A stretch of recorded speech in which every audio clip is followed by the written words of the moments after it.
Hello, je suis ravie de te retrouver aujourd'hui pour une nouvelle vidéo. Cette vidéo va parler d'acné. C'est un nouvel échange avec Elodie, c'est la partie 2, comme je te l'avais promis la semaine dernière.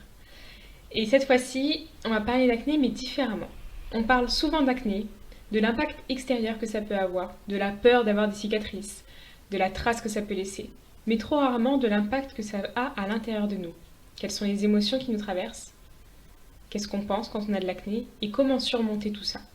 C'est justement ce qu'on va vous partager aujourd'hui à travers cette vidéo. Même si on parle d'acné, je pense que cet échange va pouvoir résonner auprès de nombreux d'entre vous. Que ce soit du fait que vous ayez un complexe, du fait que vous ayez un mal-être, ou simplement que vous soyez touché par une maladie, je pense sincèrement que les conseils qu'on y fournit peuvent correspondre à tout un chacun. Alors restez bien jusqu'à la fin, car tout au long de cette vidéo, on vous fournit ce qui nous a aidés et ce qui nous a permis d'avancer à travers ce parcours. Sur ces quelques mots, je te souhaite un très bon visionnage et pense à t'abonner à la chaîne pour ne rien rater. Salut Leïla. Merci d'être présente ce soir pour ce partage d'expérience sur un sujet qui nous tient à cœur toutes les deux, qui est l'acné. On se connaît parce qu'on est toutes les deux étudiantes à l'école Pranathéna. On a démarré toutes les deux ce cursus de naturopathie l'année dernière.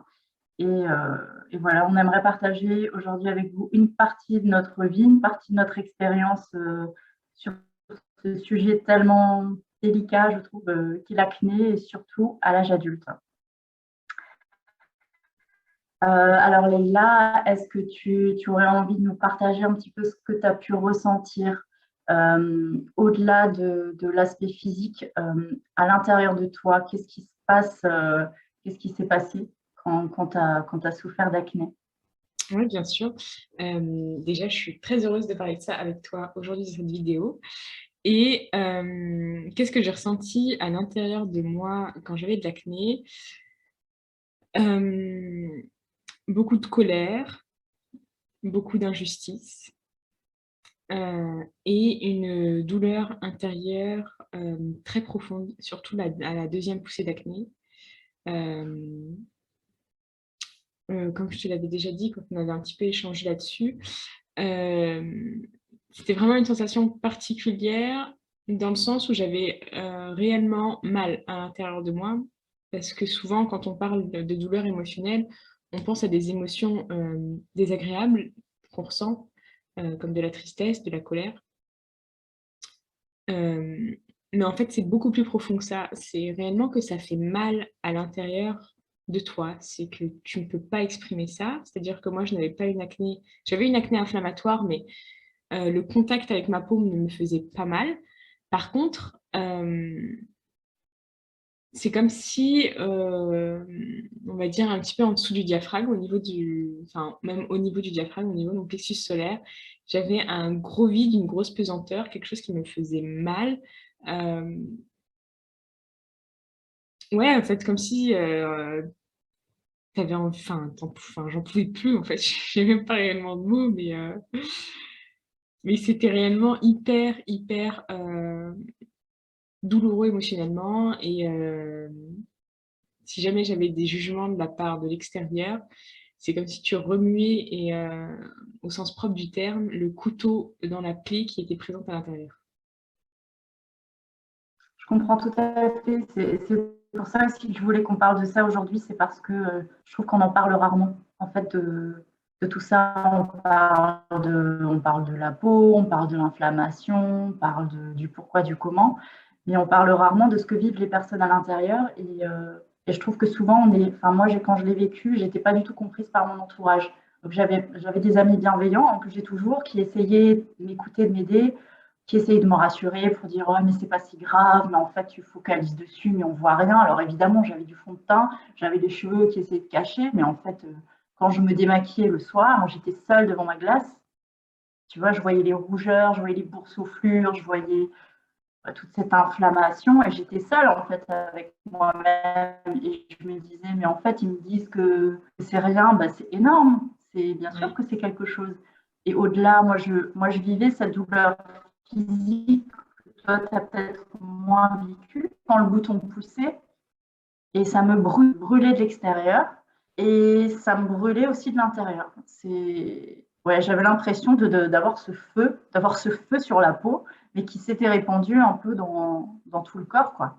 Et le fait d'être incompris par ses amis ou ses parents, sa famille proche, ça rajoute, je trouve, ça rajoute une souffrance. Parce qu'en fait, t'es pas comprise. Bah, c'est ça, et puis, alors des fois, du coup, j'essayais de me raccrocher quand même aux mots de mes proches, quand ma mère me disait, mais je me dis que c'était les yeux de ma mère, quand ma mère me disait qu'elle me trouvait quand même belle malgré mon acné, je me dis, ouais, mais enfin, elle est gentille, mais c'est ma mère, elle va pas me dire qu'elle me trouve moche, quoi. Quand mes amis proches me disaient, mais moi, ton acné, je la vois pas, je savais très bien que c'est mes amis-là, enfin, elles me connaissaient depuis l'enfance, bien sûr, évidemment qu'elles ne voyaient même plus mes défauts physiques, comme moi, je vois pas les leurs.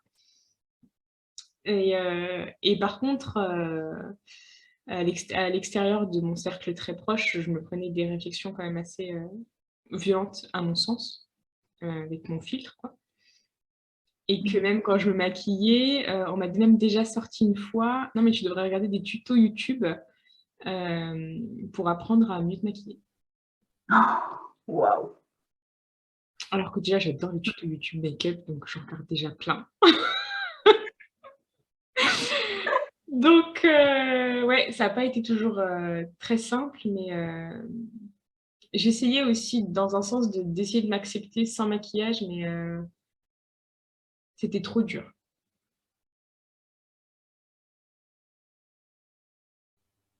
Je m'étais lancé un défi euh, quand voilà, quand j'étais recouverte. Je me suis dit, le jour où je pourrai, ça sera une victoire énorme, en fait. Ouais. Et un jour, j'ai pu le faire. Un jour, j'ai pu le faire, quoi. Alors, j'ai commencé le samedi pour faire mes courses. Tu vois, j'en avais moins. Je me suis dit, bon, allez, c'est OK, ça passe, ça passera, on va faire comme ça. Du lundi au vendredi, je mettais quand même mon fond de teint pour aller au travail, tu vois, parce que j'étais pas tout à fait à l'aise. Mais je commençais petit à petit à faire des petites tentatives et en me disant, bah, t'as vu, t'es sorti, bah, tout est OK, personne t'a agressé, personne t'a regardé de travers. En fait, c'est que moi avec moi-même, finalement. C'est ça. Bah oui, oui, c'est sûr que c'est une relation bah, avec nous-mêmes, hein. Mais personnellement, quand j'avais de l'acné, je n'aimais plus, hein. Et c'était réellement au début, ça a été un combat avec une partie de moi. Euh, Dans le sens où j'ai détesté cette partie qui était inflammatoire, qui était douloureuse, qui était moche en fait à mes yeux, euh, avec l'ancienne partie que j'acceptais.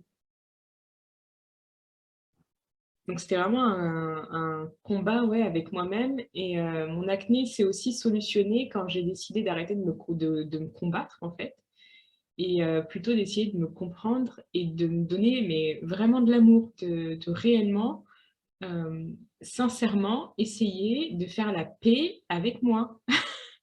C'est, c'était, Ça a été un long cheminement, mais c'est comme ça aussi que ça s'est calmé et que ça s'est calmé plus vite. C'est-à-dire que je ne faisais plus des masques d'argile pour combattre l'acné, l'éliminer, l'exterminer, tout ce que tu veux.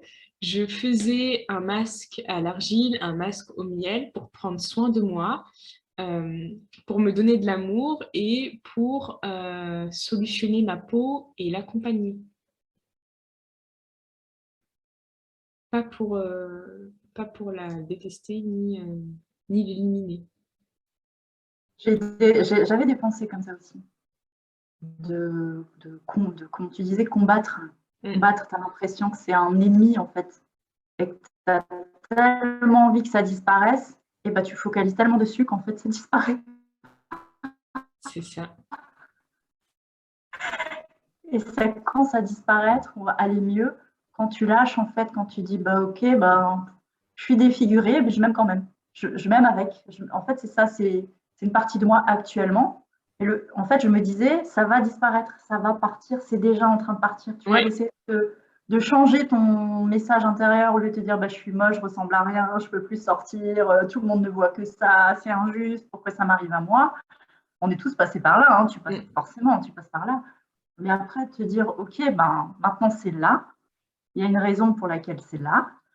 Euh, mon visage, c'est pas tout moi, en fait, c'est pas tout mon corps, c'est pas tout qui je suis.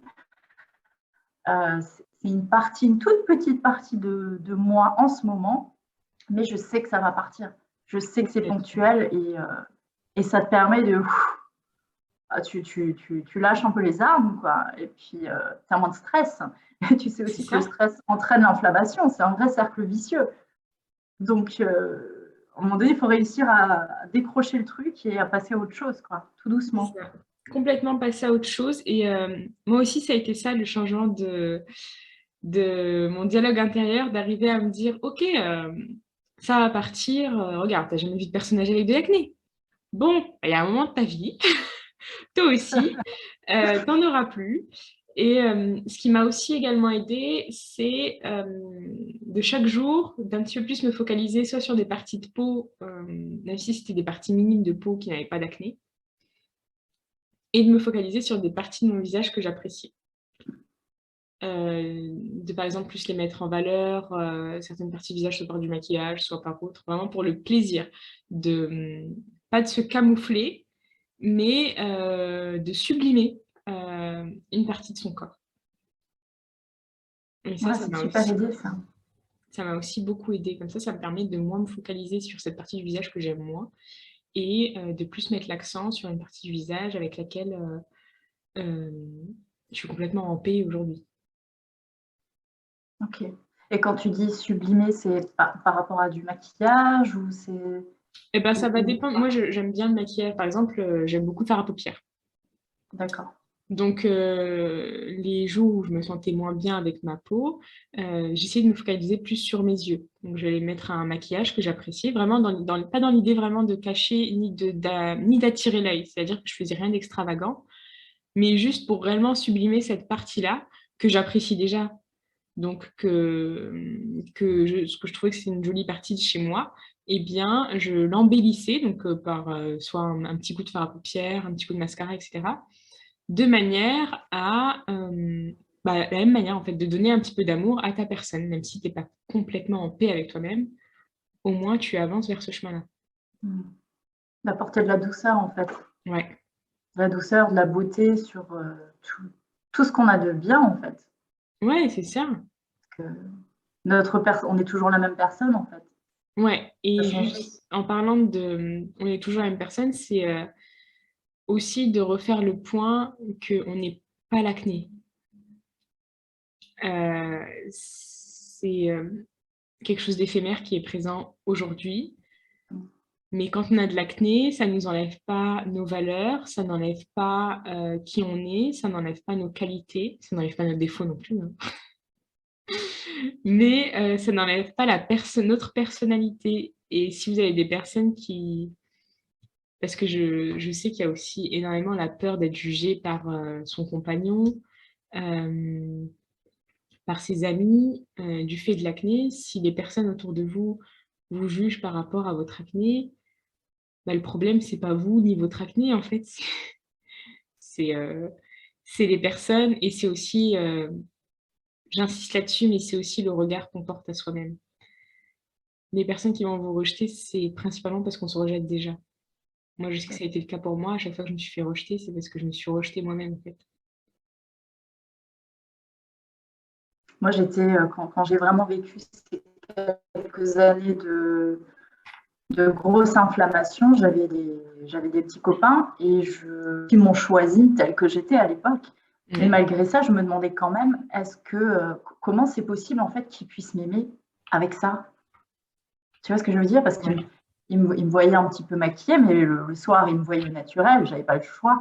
Et je me suis dit, mais moi, je suis en train d'imposer ça à l'autre, quoi. Alors qu'en fait, c'était pas du tout légitime enfin, l'autre m'avait choisi telle que j'étais, donc c'est que ça ne le gênait pas finalement. Ça me gênait moi, en fait, moi vis-à-vis de lui. Ouais, c'est ça. Ouais, on se sent pas légitime d'être... On se sent même pas légitime d'être jugé de manière positive. C'est-à-dire que si nos Mm. proches nous disent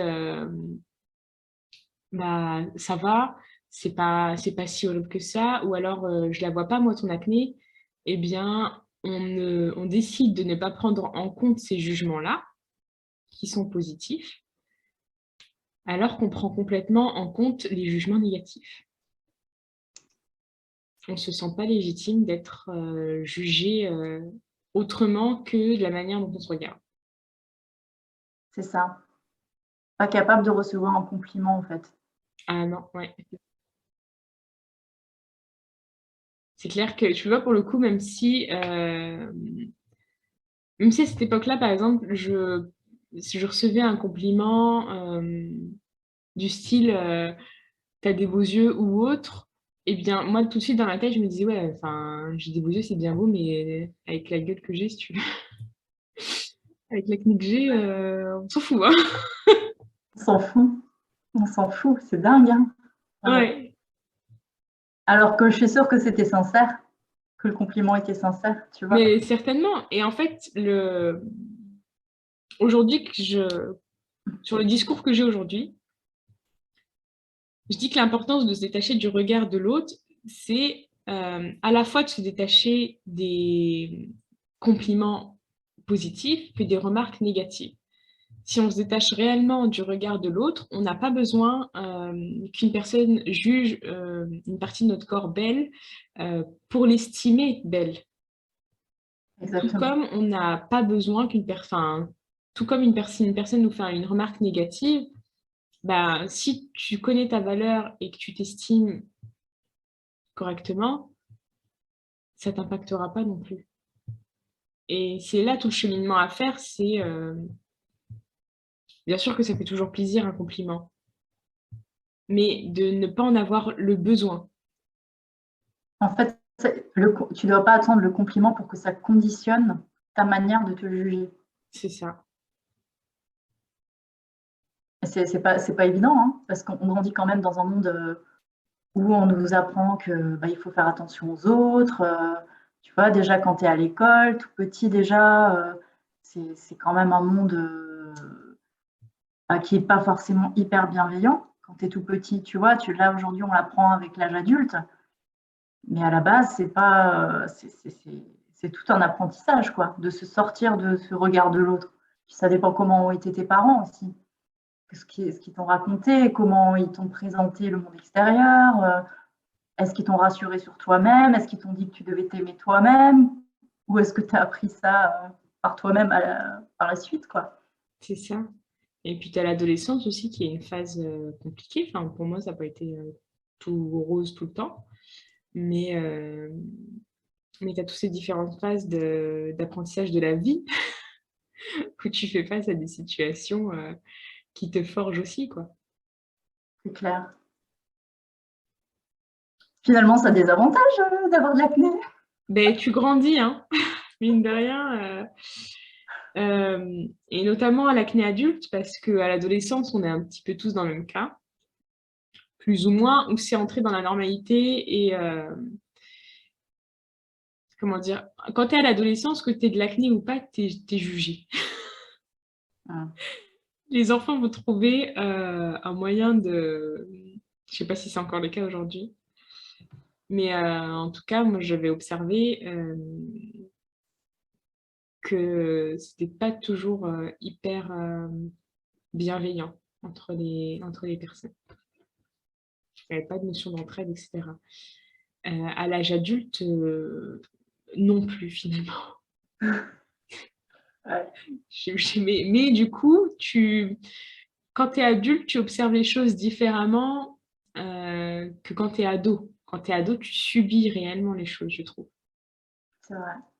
Et en même temps, je ne l'ai pas du tout vécu pareil. Parce que moi, j'en ai eu beaucoup à l'adolescence et aussi beaucoup à l'âge adulte. À l'adolescence, comme tu dis, il y en a beaucoup qui en ont. Tu es au collège, tu n'es pas la seule en fait. Tu connais une fille, tu connais un mec, voilà. Tu dis, bon, c'est une maladie de jeune. Ma meilleure amie, elle en a pas, elle a une peau juste parfaite, tu comprends pas pourquoi toi et pas elle. Pourtant, tu n'as pas l'impression de mal, enfin, tu vois, de le mériter ou de faire des conneries, ou tu sais pas trop pourquoi d'ailleurs tu es touché. Bon, on t'explique que c'est comme ça et tu dis, bon, quand je serai grande, j'en aurai plus. Tu vas chez le dermato, tout ça. OK. Par contre, quand tu es adulte, moi, j'étais seule au monde, quoi. Moi, je connais personne, même encore aujourd'hui, qui a vraiment de l'acné comme j'en ai eu, tu vois? Mm. Donc je pouvais pas le partager, alors après, j'ai trouvé des plateformes et j'ai trouvé des gens en France qui vivaient la même chose. Mais je trouve que quand tu es adulte, c'est en fait, tu es presque plus légitime pour en avoir. Parce que tu te dis, bah, c'est une pathologie d'adolescent. Tu pas censé, il y a un truc qui va pas, quoi. Et ça se voit. Et tu vas au travail et tu te dis, purée, tout le monde va le voir. Alors que, enfin, tu vois, tu te dis pourquoi ils ont tous une belle peau et pas moi.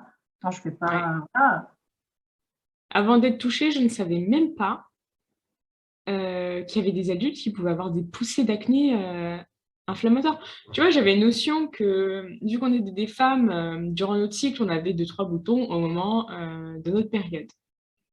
Mais à part ça, moi, on m'avait pas prévenu qu'il y avait possiblement un risque à la vingtaine passée. Et le pire, c'est que le monde extérieur est aussi face à ça, parce que une des réflexions que j'ai eues, une autre, je pense que je devrais écrire un livre oui, sur ça. Mais une des réflexions que j'ai eues, c'est, mais attends, t'as encore de l'acné à ton âge, toi, c'est pas normal. tu vois, c'est pas normal, en fait. C'est ça, excusez-moi, mais déjà, j'ai du mal à avaler la pilule. Si on pouvait éviter de m'en donner deux, ce serait cool. Avaler la pilule, ouais, c'est un joli jeu de mots. C'est ça. C'est ça, non, mais des fois. Et du coup, oui, il n'y a personne. Et j'ai eu du mal à trouver des données sur l'acné adulte et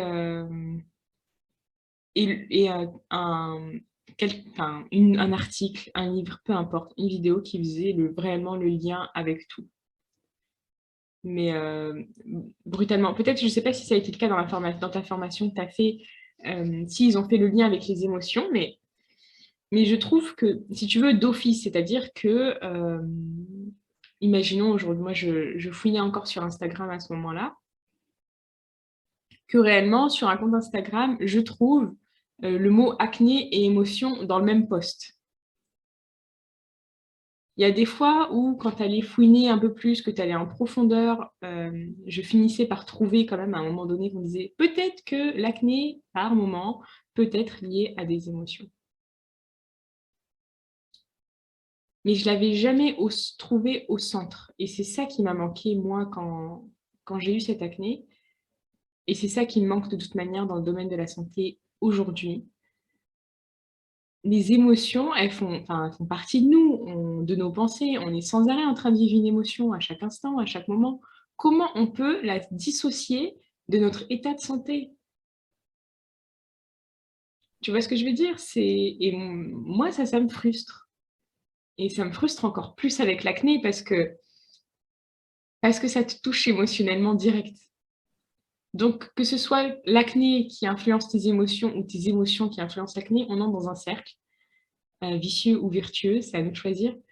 Mais dans tous les cas, elle est présente et elle devrait être présente quand on parle d'acné à chaque fois et pas quand on fouine, pas quand tu es en train de rechercher pendant des mois. Maintenant, tout de suite, tu tapes sur Google acné, il faut qu'il y ait un acné émotion à côté.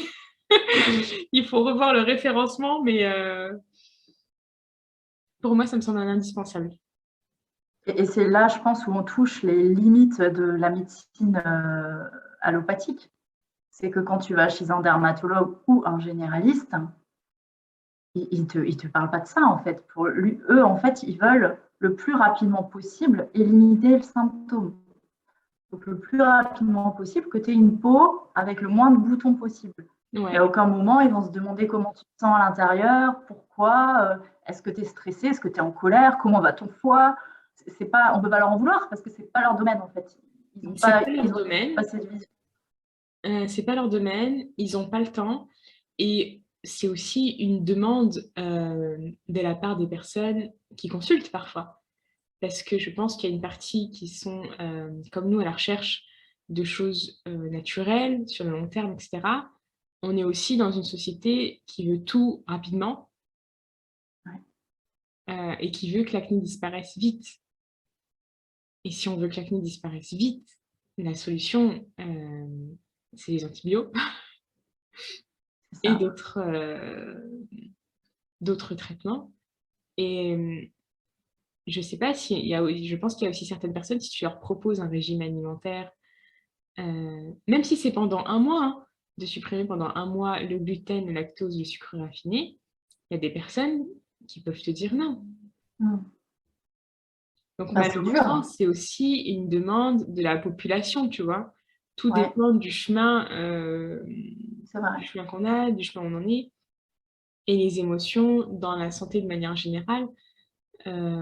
Ça commence à cheminer gentiment, très gentiment. Pas assez vite à mon goût, mais ça vient et j'espère qu'à un moment donné, ce sera pleinement, pleinement là dans tout type de maladie. Vive la naturopathie. C'est ça. Mais comme tu dis, c'est un chemin beaucoup plus long, plus difficile aussi. Mais au bout, le cadeau que tu obtiens au bout est tellement plus précieux, Ouais, tellement plus parce que précieux. tu n'obtiens pas juste un meilleur aspect de peau, c'est pas juste quelque chose de physique qui se passe, c'est qu'il y a une réelle transformation de ta personne, de ta personnalité, euh, de toi tout simplement qui est en train de se faire. Moi, c'est notamment pour ça aussi que je me suis intéressée à la naturopathie. C'est c'est une des choses qui m'a fait faire le déclic, en fait, de me dire que j'avais besoin de me former, que j'avais envie d'accompagner des personnes vers ce chemin-là aussi. Et pour moi, c'est l'avenir de manière générale, et c'est le passé aussi. Mais c'est tout un cheminement personnel, en fait. C'est ça. Et aussi, quand tu veux guérir ta peau, bah, il faut guérir le corps. Il faut retrouver une santé globale de ton corps. Donc, si tu arrives à soulager ton foie, à faire qu'il y ait moins d'élimination, à faire entrer dans ton corps moins de produits inflammatoires, tout ça va bien évidemment te donner une plus jolie peau, mais ça va juste être le rond de ce qui se passe à l'intérieur. Donc, tu vas vers un niveau global de santé qui est meilleur. Donc, tu traites encore d'autres aspects de ta vie et de ta santé, en fait. Et c'est ça qui est super intéressant dans C'est l'approche holistique, quoi. Mais complètement. je pense qu'il y a il y a aussi un manque de connaissances, notamment en France, hein, si tu compares à d'autres pays comme l'Allemagne ou la Suisse, où par exemple le métier de heilpraktiker est reconnu. En France, je pense qu'il n'y a pas encore assez d'informations sur le sujet. Ouais, Et je pense qu'il y a des gens qui continuent peut-être à se soigner avec des antibiotiques, des pilules et tout, juste parce qu'ils ne savent pas qu'on ouais, peut faire autrement. c'est ça. Parce qu'ils n'en ont pas connaissance, c'est vrai. C'est ça. C'est vrai, et que de trouver aussi des praticiens qui ont une connaissance globale, c'est pas toujours évident non plus. Ben, même dans les naturopathes, c'est pas évident. Parce que j'en ai testé Moi, honnêtement, je ne connaissais pas, je me suis pas du tout dirigée vers un naturopathe en tant que tel. Je me suis plutôt fiée au bouche à oreille, d'où l'éthiopathe. Il y a beaucoup de notions finalement de naturopathie, je me rends compte aujourd'hui dans sa pratique et je trouve ça génial. Mais c'est vrai que dans les discours des naturopathes, je me suis pas du tout retrouvée. Euh, Encore une fois, c'était cette notion de globalité qui me manquait, parce que j'avais bien notion que mes émotions, elles étaient trop fortes, trop présentes à ce moment-là, et qu'il fallait absolument qu'il y ait quelqu'un qui puisse m'écouter et à qui je puisse dire c'est émotionnel, faut faire quelque chose sans me donner des cachetons, bien sûr, pour gérer mes émotions ou pour que je sois moins dans une douleur émotionnelle, mais ouais, j'ai pas, tu vois, j'entendais parler du foie, etc. J'avais bien notion, j'avais acheté des bouquins, tout ça. Il me manquait un truc pour que je puisse me faire confiance, en fait, aux naturopathes que je connaissais. C'est peut-être parce que aussi, j'avais pas, j'en connaissais pas des masses, tu vois, j'avais pas de bouche à oreille, j'avais pas tout ça. C'est encore trop peu connu pour moi. Alors moi, la naturo que j'avais vue la toute première fois, elle m'avait donné une réforme alimentaire. Et en parallèle, elle avait quand même bien cerné les émotions parce qu'elle m'avait fait un mélange d'huiles essentielles. et l'huile végétale, l'huile essentielle à mettre sur le plexus solaire plusieurs fois par jour. Il y avait notamment du petit grain bigarade, hein, qui va justement agir sur toute cette notion de stress, d'anxiété. Donc, en tout cas, la naturo que j'avais vue avait déjà heureusement d'ailleurs, hein, parce que c'est un peu le job, avait déjà Ouais, senti oui, ça. oui, c'est sûr.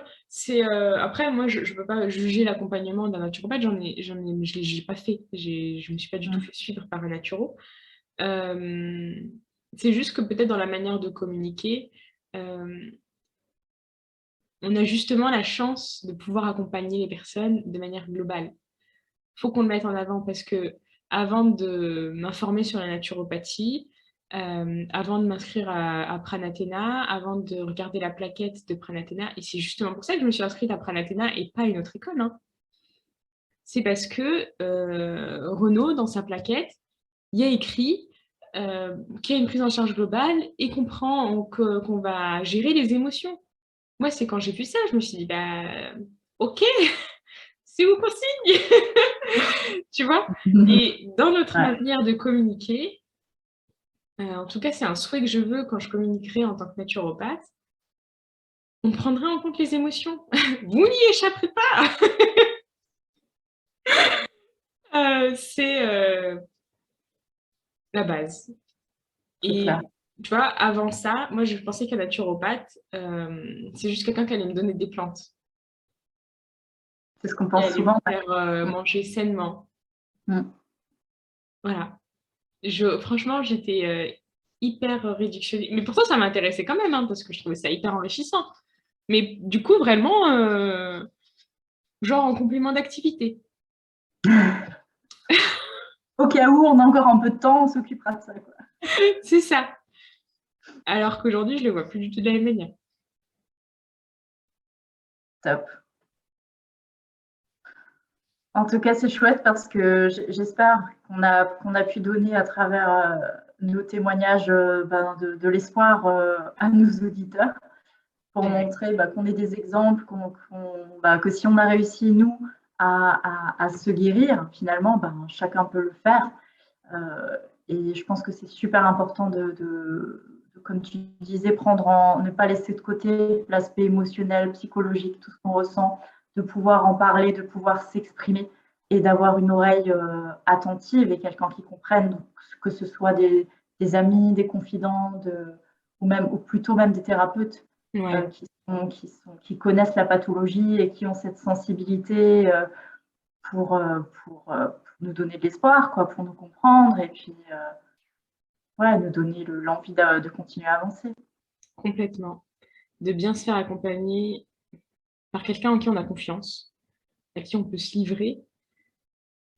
Comme tu dis, de prendre les choses de manière globale, c'est vraiment la solution et de toujours, toujours garder espoir dans le fait de pouvoir s'en sortir et de faire la paix, comme on disait, avec soi. D'arrêter de vouloir se combattre sans arrêt et de plutôt se comprendre et faire la paix avec soi-même. Ça, je pense que c'est ce qui peut le plus vous aider. Yes. Sur ces bonnes paroles, merci Leïla. Merci À à très toi. bientôt. À très bientôt. Ciao. Ciao.